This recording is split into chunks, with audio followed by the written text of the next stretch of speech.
আসসালামু আলাইকুম। দেশ ও প্রবাসে থাকা সকলকে জানাই আন্তরিক মুবারকবাদ। প্রিয় দর্শক, দেখতে পাচ্ছেন আমি এখন যে জায়গাটিতে দাঁড়িয়ে আছি শেখপুর কাদিপুর স্ট্যান্ডের কাছে। প্রিয় দর্শক, দেখতে পাচ্ছেন এই সবগুলো হলো বাইন ধান দেওয়া। আর আপনারা জানেন আমি কৃষকের পাশে সব সময় থাকি। আর দেখতে পাচ্ছেন মাশাআল্লাহ অনেক সুন্দর ধান হয়েছে।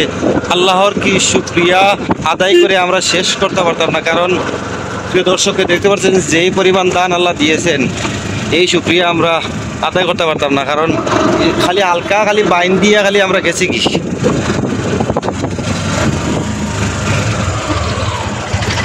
প্রিয় দর্শক, দেখতে পাচ্ছেন এখানে যে ধান হয়েছে আলহামদুলিল্লাহ আলহামদুলিল্লাহ আল্লাহর নিয়ামত। আল্লাহ কিটা ডালিয়া দেয় না আমরা কিন্তু বুঝি না, আল্লাহ কিন্তু আমরা ঠিকও দেয়। দেখায়নি প্রিয় দর্শক, আপনাদের মাঝে তুলে ধরলাম আর কি কৃষকের দানগুলা। আপনারা সবাই ভালো থাকুক, সুস্থ থাকুক। আসসালামু আলাইকুম রহমতুল্লাহি ওয়া বারাকাতুহু।